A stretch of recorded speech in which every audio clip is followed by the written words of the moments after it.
Kamu namanya siapa? Lydia, biasa dipanggil Lydia. Lydia. Kamu kuliah di Jogja. Di Jogja. Semester 3. Semester 3. Fakultas Akuntansi. Iya. Sekarang sedang libur. Libur nomor. Pulang kampung. Iya. Lalu baru akan kembali ke Jogja. Sekitar sebulan lagi. Sekitar sebulan lagi. Ya. Jadi kamu punya waktu yang cukup ya. Ya. Pertama, saya yakin Lydia pasti juga sudah tahu bahwa pendidikan itu termasuk yang penting. Ya, betul. Dan duitnya juga banyak. Dan semua berharap jangan main-main dengan pendidikan. Nah, gereja itu juga punya perhatian yang besar terhadap pendidikan. Nah, kita sebagai bagian dari gereja mau ikut serta memberi perhatian di bidang pendidikan dengan menjadikan pendidikan sebagai bahan ngobrol, juga sebagai bahan berbagi. Saya mau menjembatani antara anggota gereja dalam hal ini Lydia yang sedang kuliah dan yang mau atau yang sebentar lagi akan kuliah. Kemarin waktu saya ke Totombok untuk berdoa, pulangnya itu saya berjumpa dengan sejumlah anak-anak Katolik yang akan kuliah. Mereka sudah diterima di beberapa perguruan tinggi dan akan kuliah. Saya merasa bahwa mereka itu juga perlu mendapatkan masukan dari yang sedang kuliah. Kan ada pepatah, malu bertanya sesat di jalan. Nah, saya mau menempatkan diri sebagai anak-anak yang akan kuliah. Lalu sekarang ini saya berjumpa dengan yang sedang kuliah. Nah, saya yang menghayati diri sebagai yang akan kuliah bertanya kepada yang sedang kuliah. Jadi kalau saya akan kuliah, lalu saya bertanya kepada yang akan kuliah mengenai apa yang harus saya perhatikan, kira-kira nasihatnya apa? Pertama itu waktu ya. Waktu. Ya, pembagian waktu itu benar-benar penting gitu. Dari saya pribadi gitu, kalau dari pengalaman saya itu karena kan kuliah itu mungkin tugas yang diberikan itu lebih berat ya mungkin gitu. Jadi kita harus lebih banyak eksplor gitu, berani eksplor karena dari manapun itu baik penting kita juga bersosialisasi dengan orang di sekitar gitu, di sekitar adaptasinya itu benar-benar penting gitu. Karena kan kebanyakan mungkin merantau ya, kuliah itu mungkin akan merantau, kita ketemu dengan banyak orang baru gitu. Nah, kita harus bisa memposisikan diri kita itu dengan baik gitu di masyarakat. Terus pembagian waktu dan mengerjakan tugas, berorganisasi itu sebenarnya pribadi gitu, itu pribadi. Cuma kalau dari saya mungkin prioritas pertama itu mungkin tugas ya gitu yang diberikan oleh dosen dan sebagainya gitu. Baru nanti berorganisasi mengikuti gitu. Organisasi itu maksudnya yang diadakan oleh kampus ya, atau baik di kampus, di luar kampus juga. di luar kampus. Ya, di luar kampus. Jadi membagi waktu tetapi ada urutan. Ya, urutan ya. Yang utama adalah membagi waktu untuk tugas yang diberikan dari dosen. Ya. Itu harus nomor 1 ya. Ya, nomor 1 ya itu. Berarti bukan hanya soal membagi waktu ya, tapi soal membagi waktu dan soal membuat skala prioritas, membuat urutan. Ya, skala prioritas. Ya, betul. Nah, kalau misalnya coba yang agak komplit.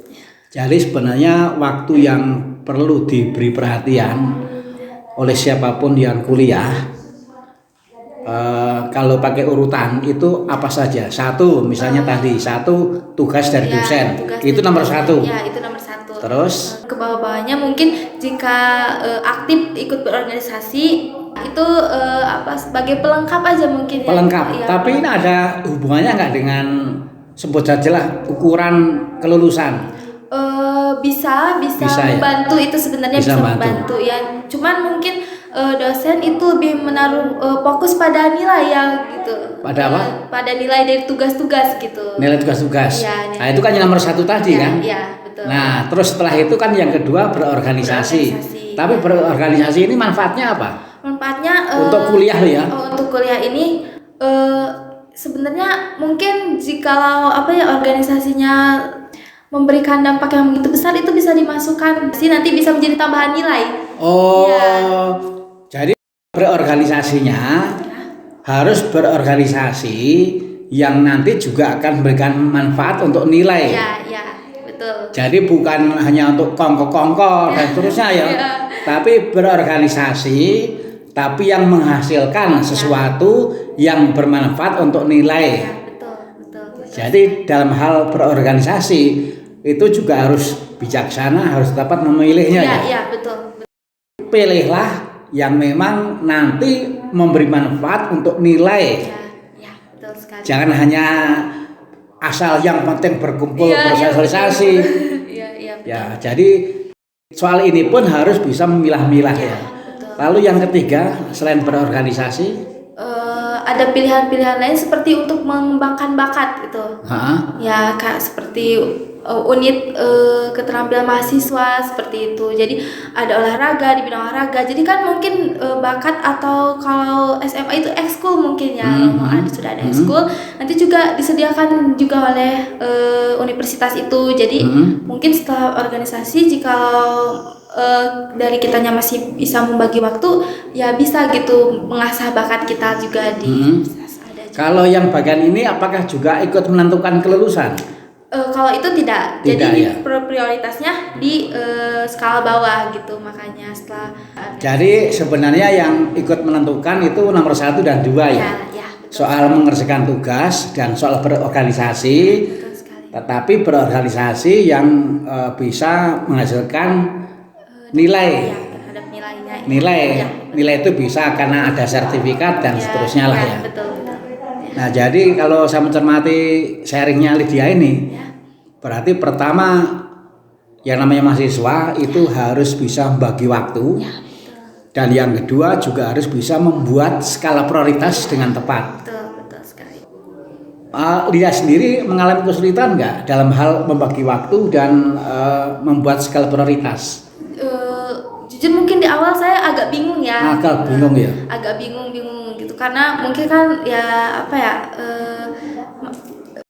berbau dengan masyarakat yang baru gitu ya, harus menyesuaikan dan lain sebagainya. Tapi lama kelamaan saya mengerti gitu mana yang benar-benar harus diprioritaskan di awal itu. Ada tugas gitu, karena dari kebingungan lalu menjadi nggak bingung. Nah, itu apa yang dilakukan? Sebenarnya dampaknya terlihat, Romo. Awalnya itu dampaknya terlihat. Dampaknya? Ya, dampaknya dari tidak membuat skala prioritas itu, yang dirasakan itu benar-benar membuat bingung gitu nilai. Saya ikut organisasi, namun di sisi juga nilai mungkin yang saya dapat itu saya merasa tidak puas gitu. Nah, untuk itu saya dari situ saya membuat skala prioritas mana sih yang sebenarnya sangat berdampak gitu, lebih berdampak itu yang mana gitu. Tugas lah yang harus saya prioritaskan pertama. Lydia sempat bertanya ke orang lain nggak? Saya juga sharing dengan teman-teman gitu. Saya melihat gitu saya melihat ada teman satu yang sangat aktif berorganisasi. Dia mengesampingkan tugasnya gitu. Saya melihat jadi nilai dia ya seperti ini gitu. Ada yang anak yang terlalu mungkin dia fokus terhadap tugas-tugas dan tidak mengikuti organisasi yang lain gitu. Dia sulit bersosialisasi dengan orang lain, itu sulit gitu. Jadi sama-sama. Jadi ini ya, kalau yang saya cermati dari sharingnya Lydia, yang ketiga nomor 1 kan harus bisa bagi waktu. Yang kedua harus bisa membuat skala prioritas. Lalu yang ketiga itu komitmen. Komitmen ya. Karena kalau nggak punya komitmen, yang dijumpai adalah orang lalu tidak mengelola waktu, lalu kemudian juga orang membuat skala prioritas yang salah kalau nggak punya komitmen. Ya, betul. Dan yang seperti itu ada. Ada. Jadi kalau saya merenungkan serinya Lydia ini berarti nggak otomatis. Nggak otomatis bahwa orang yang kuliah itu pasti bisa mengatur waktu, Ya, pasti bisa membuat skala prioritas, pasti punya komitmen, nggak otomatis. betul sekali. Nah, lalu apa yang harus dilakukan supaya nanti sebagai orang baru ya, sebagai orang baru itu jangan terlalu lama bingungnya. Jangan Kira-kira apa? ya sudah menetapkan gitu. Karena kalau tugas kan sifatnya pasti gitu diberikan oleh dosen gitu. Jadi kita itu benar-benar harus apa ya? Harus sudah tahu gitu.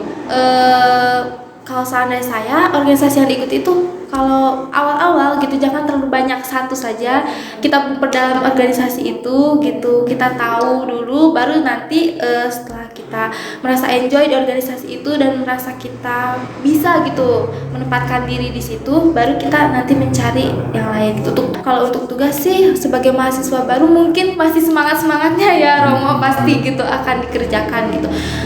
Jangan takut gitu kalau untuk tugas. Saya pernah lihat ya Romo awal-awalnya gitu, saya pernah lihat di media sosial banyak orang yang bilang kalau kuliah itu sifatnya individu gitu. Tapi setelah saya rasakan sebenarnya tidak Romo, kita malah bisa sharing dengan teman-teman. Jadi jangan takut gitu ya.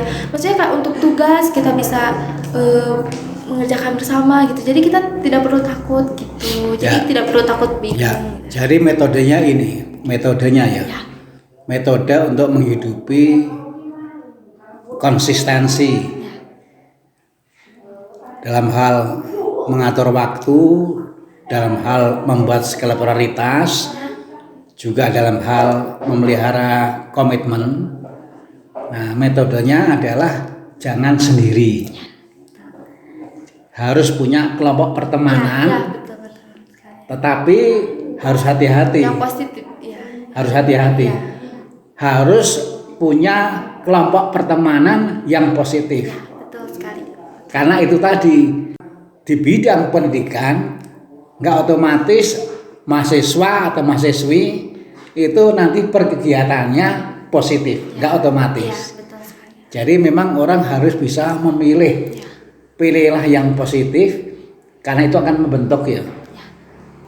Yang keempat berarti orang juga harus mau mencari teman, bersosialisasi, tapi yang mendukung. Ya, betul sekali. Mendukung dalam hal mengatur waktu, membuat skala prioritas, dan memelihara komitmen. Ya, betul.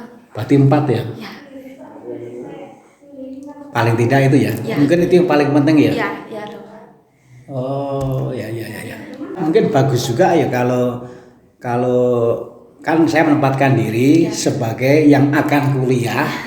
Dan sekarang saya senang berjumpa dan bertanya dengan yang sedang kuliah. Nah, kalau melihat waktu kan juga sebenarnya masih cukup ya, supaya sebelum masuk masa perkuliahan, yang akan kuliah ini sekarang mulai menyiapkan diri. Ya, betul sekali. Ya. Jadi sebelum ke sana sudah menyiapkan diri, harus ingat betul. Nomor 1 harus bisa membagi waktu. Lalu kemudian nomor 2 harus bisa membuat skala prioritas, menggunakan waktu itu. Dan skala prioritas itu adalah nomor 1 mengerjakan tugas dosen. Lalu kedua memilih berorganisasi, tapi yang bisa menghasilkan nilai. Ya, betul. Tetapi yang waktunya karena nomor 2 maka nggak boleh melebihi yang nomor 1 ya. Betul. Lalu nomor 3 itu baru soal bakat dan seterusnya lah. Ya. Lalu kemudian yang nomor 3 itu soal komitmen. Komitmen ya. Jadi jangan sampai nanti malah terseret. Nah, untuk ini jangan sendiri. Ya. Harus punya teman, tapi teman yang positif. Ya, betul. Kalau nggak berteman susah. Jadi mungkin kuncinya di sini ya. Kuncinya itu adalah bagaimana yang namanya mahasiswa, mahasiswi itu bisa berteman, tetapi dengan orang yang positif. Bukan berteman untuk dulan-dulan, tapi berteman yang memang membantu kita untuk 3 hal tadi. Ya, betul sekali. Penggunaan waktu, skala prioritas, komitmen. Waduh, ini kan tadi kan saya bilang, saya itu mau membantu, paling tidak ya umat kita yang akan kuliah. Karena mungkin orang tuanya juga nggak semuanya bisa memberikan pendampingan kan. Ya, betul sekali. Tapi saya nggak punya bahan. Modal saya itu hanya nggak malu bertanya. Ya. Jadi saya nggak malu bertanya karena ada kalimat bijak tadi, malu bertanya sesat di jalan. Ini saya betul nggak malu bertanya, betul saya mau bertanya karena saya mau membantu yang akan kuliah itu, tapi bantuannya ya tepat, tidak ngarang-ngarang sok tahu. Saya kan beda zaman. Wah, kamu hebat. Kamu bisa merumuskan dengan baik apa yang penting. Nah, mudah-mudahan dengan ini kamu juga bersyukur karena sharing kamu itu juga akan saya gunakan untuk membantu yang lain. Kita bersyukur kepada Tuhan mendapatkan kesempatan untuk merasuk berbagi kebaikan. Ini cuti tapi juga kuliah kerja nyata. Iya, kuliah kerja nyata. Terus yang kamu kerjakan apa lagi? Di mana rumah? Kalau cuti ini, selain tadi ikut ambil bagian sebagai petugas liturgi. Saya ini bantu-bantu di rumah-rumah. Jadi kan ini Mama, mengelola waktu liburan. Ya, Mama itu punya apa ya? Punya kambing gitu ya. Jadi saya bantu ambil rumput. Oh iya. Jadi orang tua punya kambing. Kamu juga membantu cari rumput. Iya. Luar biasa. Anak baik. Iya. Selain itu apa lagi? Ya, apa saja sih Romo, jadi di rumah saya bantu-bantu gitu. Terus kalau misalnya mungkin kan waktu ini agak panjang ya, saya juga mau cari part time Romo untuk pengalaman itu karena sangat, menurut saya zaman sekarang ini sangat penting ya Pak. Iya benar. Nah, jadi saya berniat untuk mencari part time gitu untuk kurang lebih 1 bulan mungkin ya. Karena kamu liburnya berapa lama? 2 bulan setengah. 2 bulan setengah. Jadi 1 bulan kamu pakai untuk 1 bulan cari pengalaman. Pengalaman apa? Part time karena saya bagian akuntansi kebetulan. Jadi saya mungkin ingin mencari pengalaman itu di yang berhubungan dengan akuntansi seperti kasir gitu. Jadi selama 1 bulan itu kami juga mencoba memanfaatkan ilmu akuntansimu betul. untuk mengisi waktu itu ya. Lalu apa yang dikerjakan? Mungkin nanti mencari part time ya. Kamu sedang mencari. Ya, jadi saya 1 bulan ini untuk membantu orang tua di rumah. Jadi kamu mengatur ya. 1 bulan digunakan untuk membantu orang tua di rumah, tak terkecuali setiap hari mencari rumput. Ini nanti juga pulang terus mau cari rumput. Iya. Kalau cuacanya bagus. Lalu kemudian kamu nanti juga akan mencari pengalaman untuk memanfaatkan ilmu akuntansimu meskipun baru semester 3. Iya, betul. Tapi yang namanya ilmu itu seberapapun tetap ada manfaatnya. Betul. Semester 3, tapi ilmunya juga sudah bisa dimanfaatkan. Rencananya mau kemana? Mencari pengalamannya untuk liburan ini? Mencari pengalaman mungkin di daerah dekat-dekat sini saja. Yang kebayang apa? Lembaga mungkin ya? Institusi, lembaga ya? Yang ada pembukuan ya? Iya.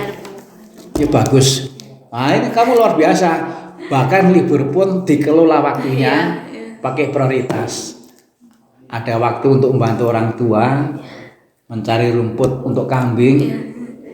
Lalu kemudian nanti juga ada waktu untuk mengamalkan ilmu. Mungkin mencari mungkin semacam lamaran ya. Iya, betul. Melamar untuk mengisi waktu mengamalkan ilmu akuntansi. Betul sekali. Tetapi juga untuk ini ya, untuk gereja. Nah, saya titip. Coba kalau masih mungkin kamu kumpulkan anak-anak sekolah di stasi ini. Minimal yang SMP dan SMA minimal. kamu sharing, tujuannya memotivasi mereka.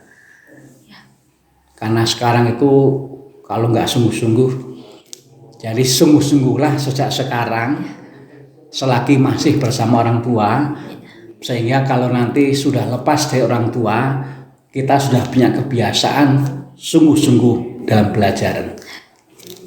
Tolong ya. Ya. Nanti saya diberitahu. Ya.